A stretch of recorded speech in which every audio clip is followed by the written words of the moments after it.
Hello, you wonderful people, and welcome to another episode of Untitled Reviews. This being a show where I talk about TV shows that are dramas. For today's episode, I'm going to talk about Squid Game Season 3, Episode 2.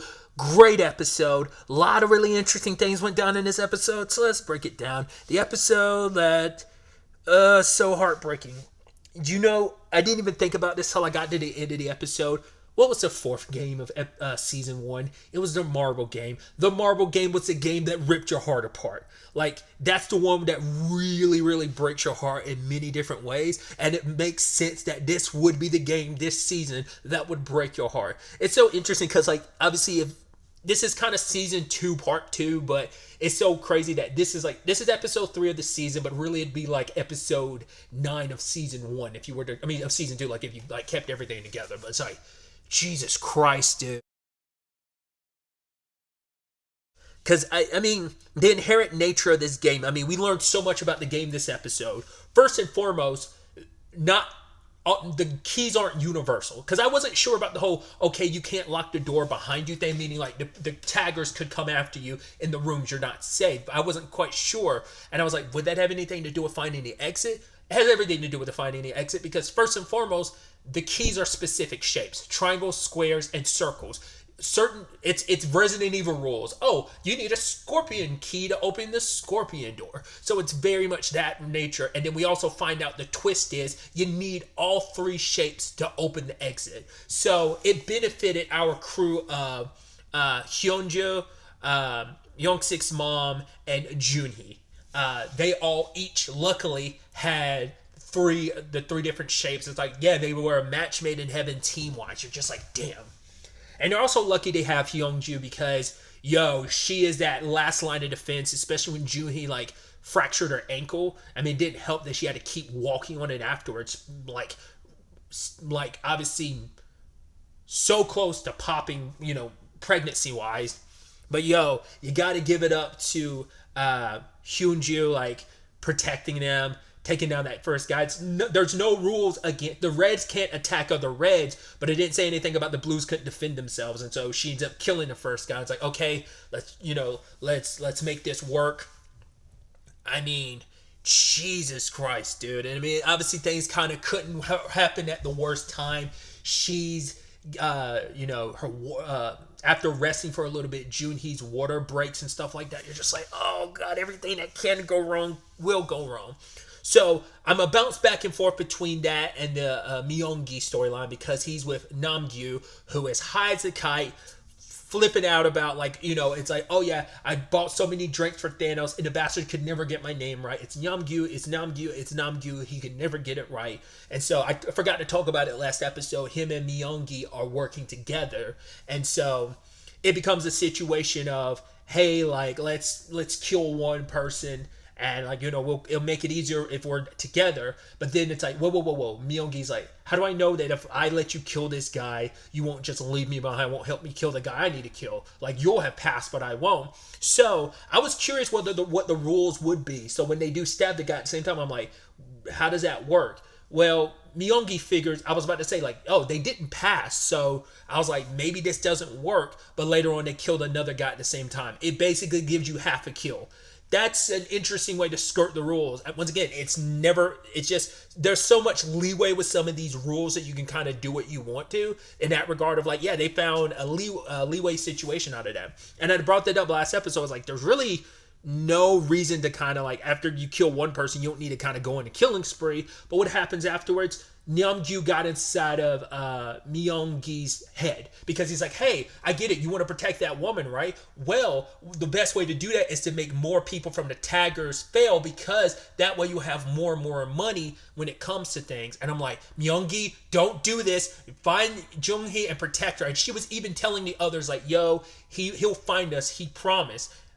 How sweet and tragic that irony is. But I was just like, dude, I was thinking, like, maybe he'll come through. He's kind of not been the best, baby daddy. He's kind of been sucky, but he's been trying his best. But then he proceeds to go with Namgyu and starts killing people. I'm like, dude, Junhee wouldn't want this. It's like, yo, let's just get out of here. But it's like, no, you're going around killing people because you're trying to make...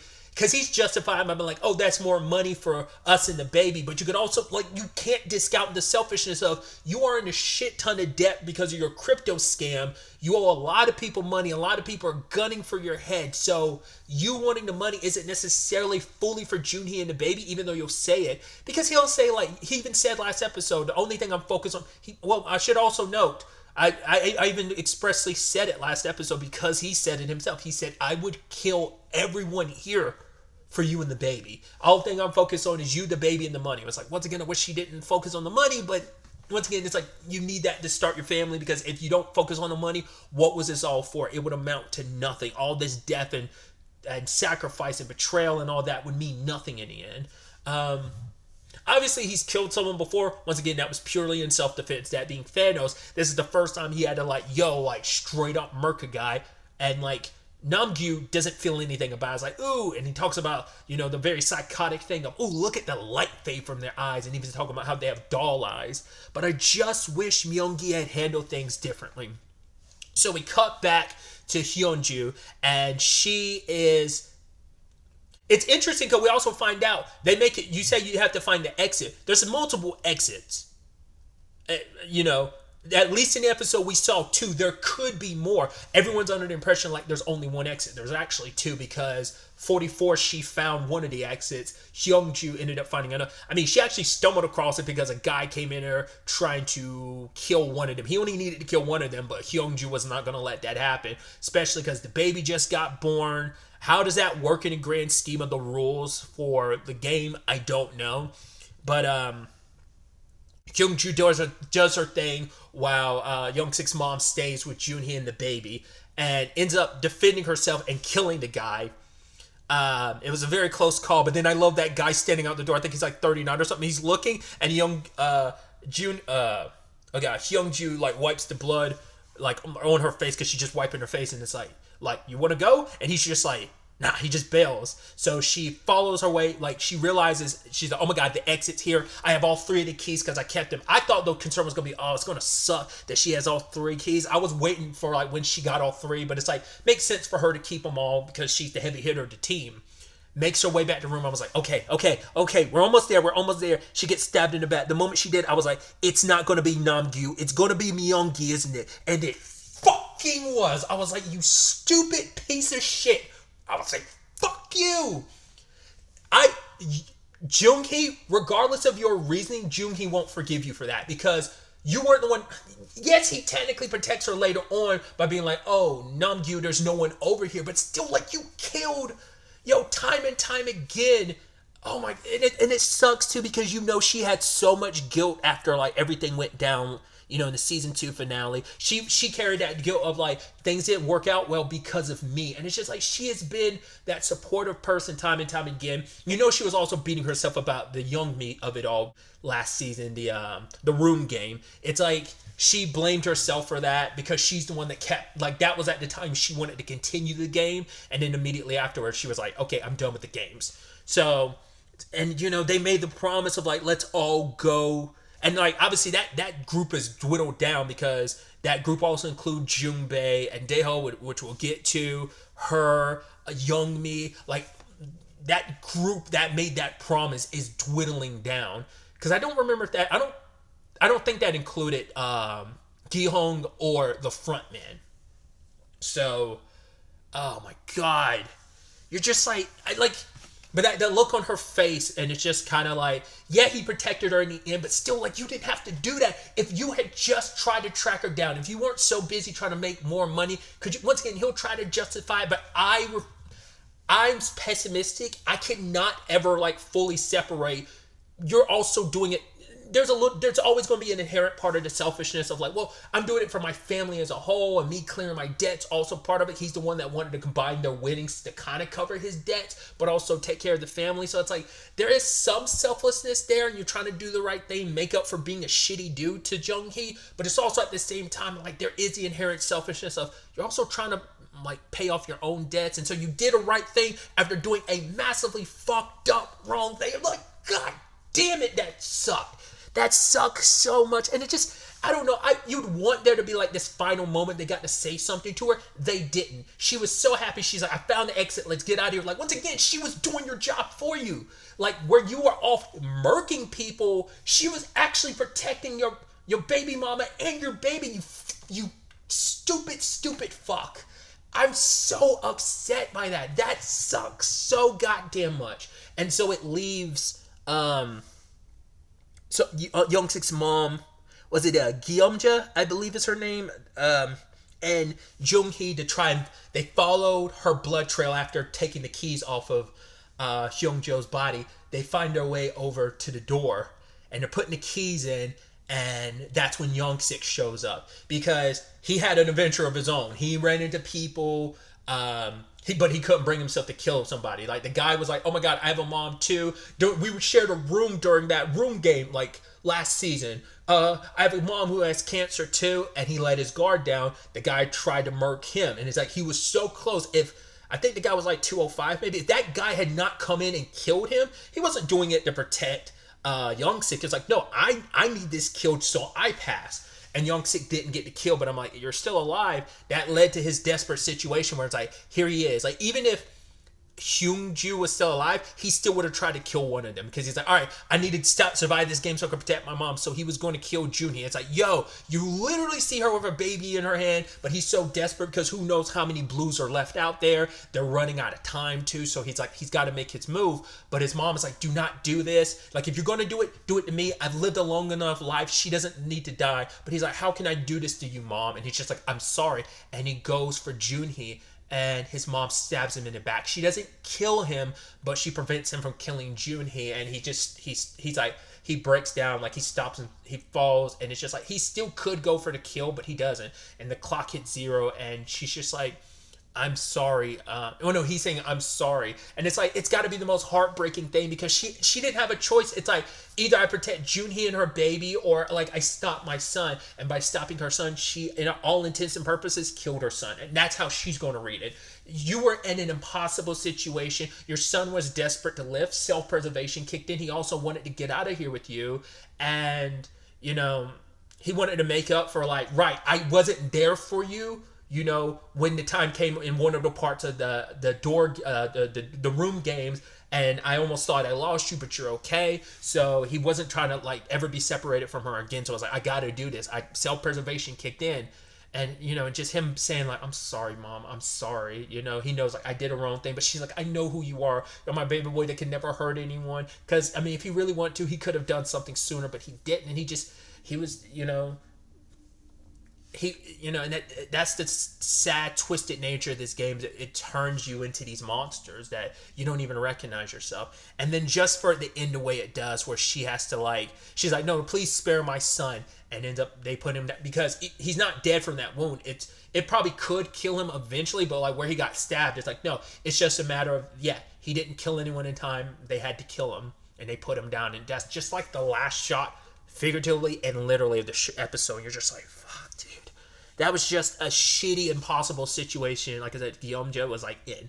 There's no winning in that situation. It was just Junhee's gonna have so much guilt twofold. Hyungju is dead because your baby daddy, and Gyeomja had to kill her own son to protect you and your baby. It's like, Jesus Christ, dude. Once again, it's like, like I said, didn't even think about the parallel, but fucks you up just as much as the marble game.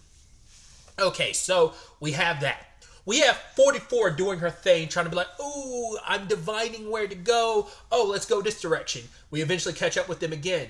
Wait, weren't we here before?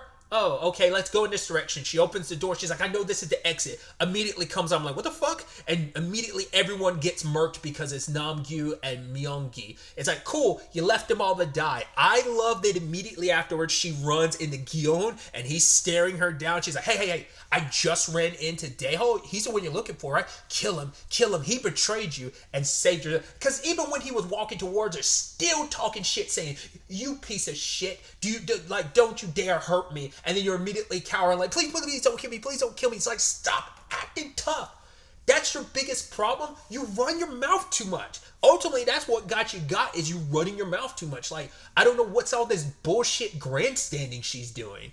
Either way, we'll get to that soon enough. All because of that, she ended up stumbling upon the exit, and she's like, "Oh my god, yes, amazing! This is so great."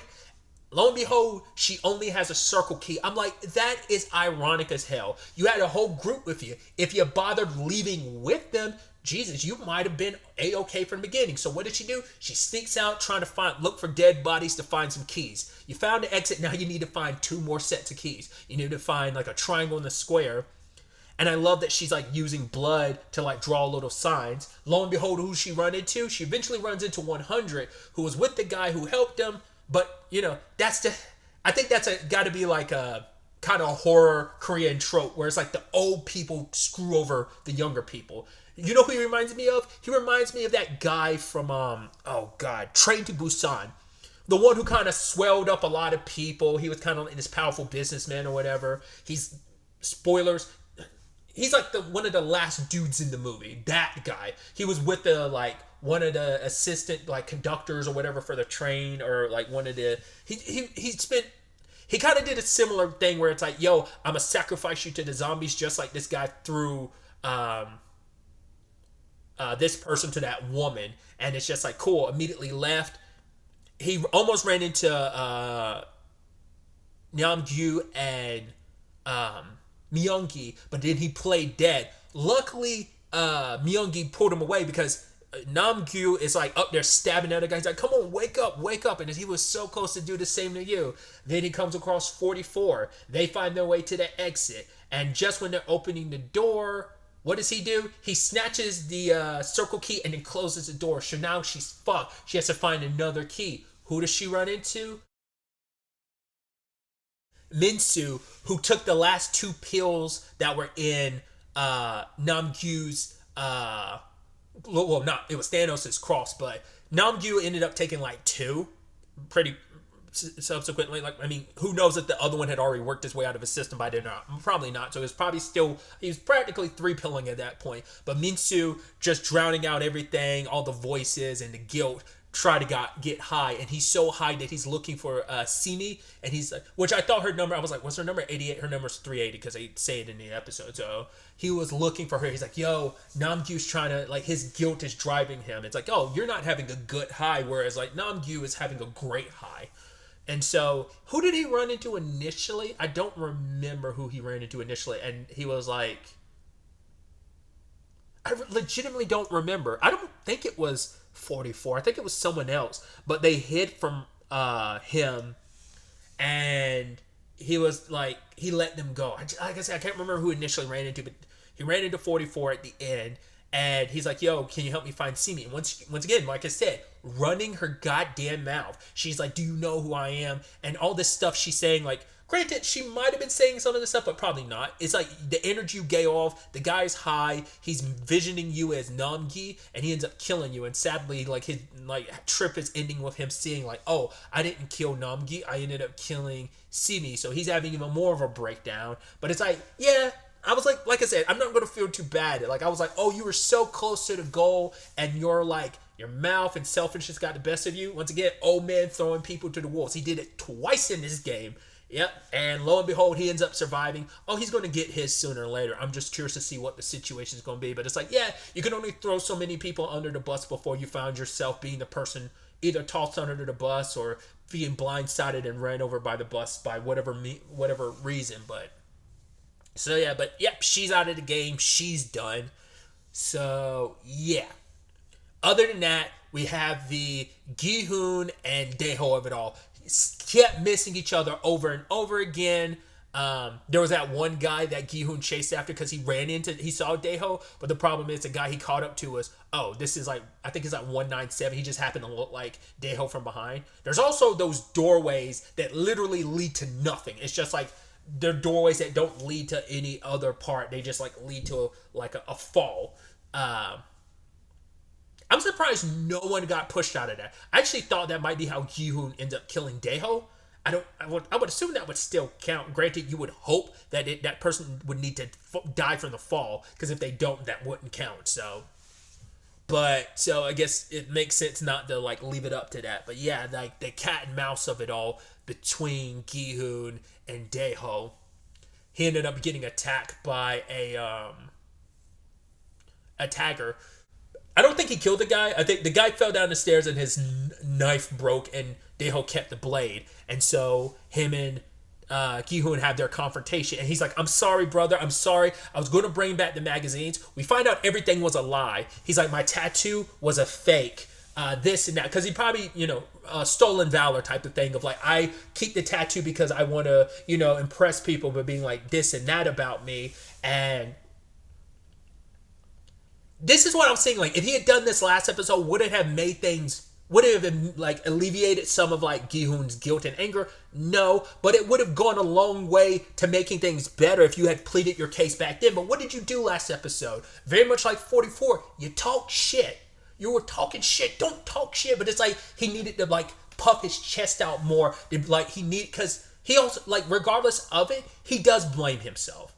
He's doing exactly what Gi-hoon's doing, and he's calling Gi-hoon out. But it's like, no, you're doing the exact same thing. You have guilt over like, I left those people to die, and I'm pretending like, well, no, this is on you. And even trying to turn it on Gi-hoon like, oh, you're a part of this. You wanted them all to die. It's your fault. And it's like, you're both doing the same thing. You're both blaming each other. Like, yes, Daeho faulted, but I also said last episode, dude was scared. You can't, like, it's human nature to, like, he froze up. He never used a gun before. He lied about everything because he thought like, yo, if I went along with you guys and pretended to be useful, why would you keep a pathetic loser around? Like, you can tell that hits something with Gi-hoon, because Gi-hoon wasn't the capable person he is now. Like, he was that pathetic loser in the group. Like, he got by a lot on pure luck and the people around him. So he was you. But the fact of the matter is that didn't matter. You didn't need to impress us. But he thought, like, if I told you I was a Marine, you'd keep me around. I mean, you proved to be useful. You came through in, like, that, in what was essentially the second game, where there was, like, the multiple games you had to complete, like, around that track. You came through that time, and during the, you played your role in the third game as well, the room game. So it's like, but it's just like I said, I guess he just spent so much of his life feeling like that this was an opportunity where I need to put up this front of I'm great, because that's the only reason why anyone will keep me around otherwise. Because it feels like in his personal life, he didn't have anyone he constantly felt like that. And this was his opportunity to kind of like shine and seem important, because that was the only way he was going to make it, by having such great people around him, especially Gi-hoon, who had already won the game previously. He's like, I need to be in this guy's good graces. But yeah, like, he ends up turning things around on Gi-hoon and, like I said, blaming him. And yeah, they end up at a dead end. And, at the end of it all, he's pleading, like, still spare me. But even while he's getting choked out, blaming Gi-hoon, being like, this is your fault, it's your fault. And then Gi-hoon strangled him to death. And lo and behold, there's the good old frontman watching purely. You're like, oh, fuck. And once again, it's like this whole point is to turn, I think the point is to turn Gi-hoon into him. It's like, you're going to be the new frontman by the end of this. Like, you will continue the game. You won't shut, like, it's the nasty cycle of like, he was like, I was you at one point in time, and the game's forged me into who I am. It took a little while longer. I mean, who knows? Like, he only won the one time, so we don't know.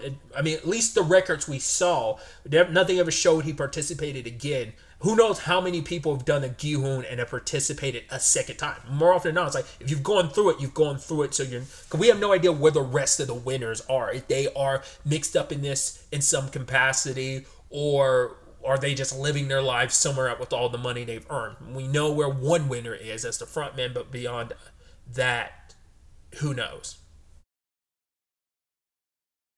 Gi-hoon, like, says, like, at the end of it all, it is my fault, and was ready to kill himself, but the squad shows up in time to, like, shoot the blade off his hand. It's like, the game's over. Like, if you're going to do it, you should have done it before the game was over, so we're not going to let you just take the easy way out. Plus, once again, frontman wants him to survive. Frontman needs you to survive, because he needs to see you fall. That's what it's almost like he's proving something to himself and to Gi-hoon to show, like, you aren't that different from me. You and me are the same. Your path will inevitably lead you to where I ended up. You will become the frontman by the end. My point is to corrupt you and break you.